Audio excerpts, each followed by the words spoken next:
The event industry says this is the year everything changes. Marketing said this is the year that AI rewrites the rules. But AI said they already did it. So instead of adding another My Predictions for 2026 video, I read everyone else's reports. Every event trend list, every marketing trend list, every AI experience and strategy report. And what I found is this: they're all saying the same thing. They're just using different words. This is not my personal trend forecast. This is a reaction and synthesis of what the event industry and the marketing industry are publishing about the year 2026. I'm going to walk you through what every event trend report was really saying, what the marketing trend reports are saying, and then, of course, the overlap, the part nobody spells out clearly. Because the most important shift isn't a tool or a platform. It's that the gap between marketing and events is actually getting smaller and getting smaller faster. Across nearly every 2026 event trends list, the direction is remarkably consistent. The first trend theme that we saw was AI, data, and smart tech. Event tech is no longer just about registration and check-in.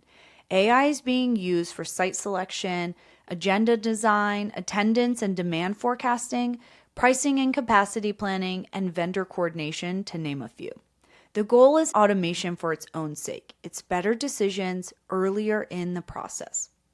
Theme number 2 was personalization and journeys. Personalized agendas, session and exhibitor recommendations, AI-matched networking, real-time feedback loops. The expectation is clear. If every attendee has the same experience, the event feels generic immediately. Theme number 3, data stacks and measurement. Event platforms are being framed as data hubs. Registration data, app behavior, session engagement, exhibitor interactions are being unified into profiles leadership actually care about.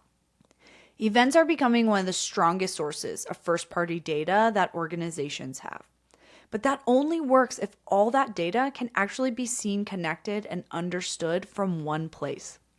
The need for a unified data intelligence across events, marketing, that leadership has never been more important. Collecting data isn't the challenge anymore. Making it usable across the teams is. Theme number 4, experience, content, and formats. Event reports repeatedly emphasize experience first, shorter, sharper sessions, more interactions, and less lectures. Think workshops, labs, roundtables, co-creation. Events designed for memory and meaning, depth over volume, sustained value over quick hits. Physical, tactical experiences that cut through digital overload. In a world where anything digital can be generated, filtered, or faked, what you experience in person or hear directly from a real human carries more trust than almost anything. Theme number 5 was community and connection. Attendees increasingly cite connection and networking as the primary reason they show up.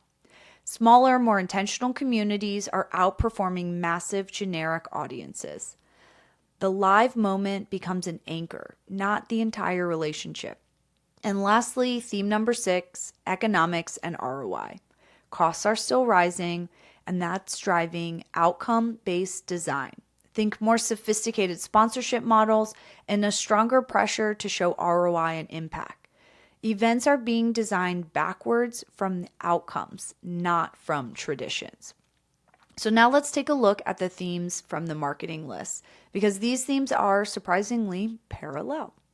Number 1 was AI as the operating layer. Marketing reports are clear. AI isn't just helping teams work faster, it's becoming the operating layer for decision making. Targeting, creative testing, media optimization, journey orchestration, all increasingly AI driven. But here's the subtext. AI is forcing teams to focus less on narrow execution and more on judgment, orchestration, and understanding how the whole system works. Theme number 2 was data, privacy, and trust. With privacy rules tightening and cookies disappearing, marketing is pivoting hard to first and zero-party data. Consented, intentional, value-based. Measurement's getting messier though. Incrementally, modeling and proxy metrics replace clean attribution. This isn't about better dashboards. It's about defending relevance and credibility. Number 3, personalization and authenticity. Marketing wants hyper-personalization, but at the same time, there's fatigue with over-polished and over-automated messaging. So authenticity becomes your key differentiator.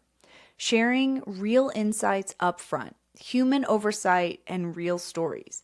If people can tell something was made without real thought or real experience, they don't just stop scrolling past it. They stop trusting the brand behind it. And theme number 4, community and owned relationships.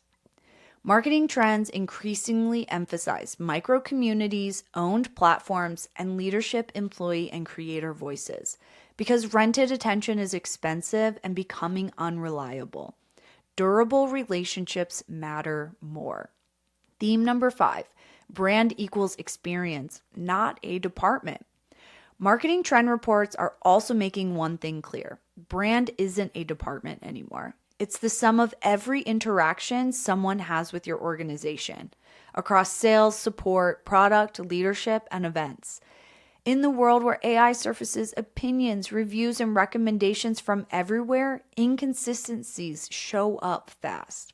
And lastly, number 6, attention quality over reach. Another shift happening in marketing. Reach is losing its power. Attention is becoming the metric that matters. Time spent, depth of engagement, trust. You can buy impressions, but you can't buy attention. And this is where events gain legitimacy as a marketing channel. They don't win on scale, they win on attention density. So here's the overlap that people aren't saying out loud. This is where everything converges. AI is everywhere, not just as a tool, but as a connective tissue. Marketing uses AI for targeting and orchestration. Events use AI for agendas, matchmaking, and operations. Same shift. Marketing needs consented data, and events generate it naturally. Registration, participation, interaction, presence. Events don't just collect data, they earn trust.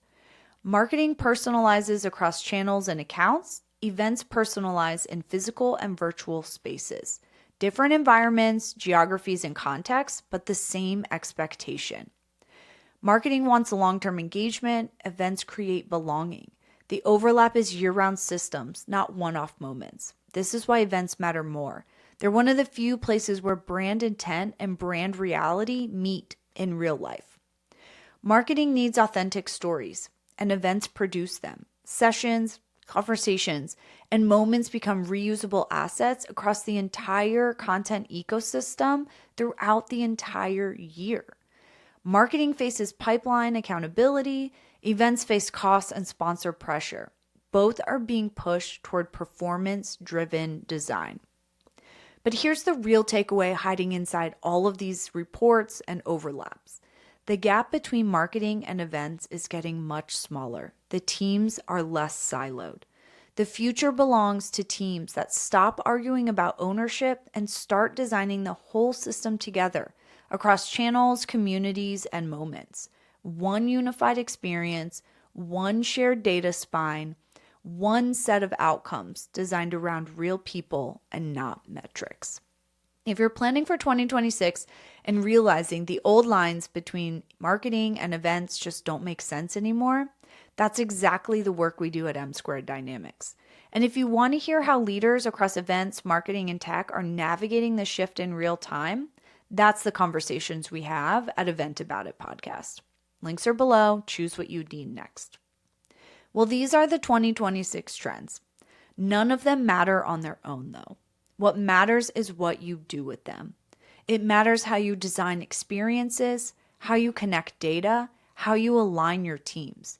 You don't need to chase every trend. What you need to do is decide which ones actually move your business and design the system around that choice. Because trends don't create impact, decisions do. And the real question isn't what's changing, it's what you're willing to change about your teams and how they work together. That's where businesses grow, and that's where progress actually happens. Here's to 2026.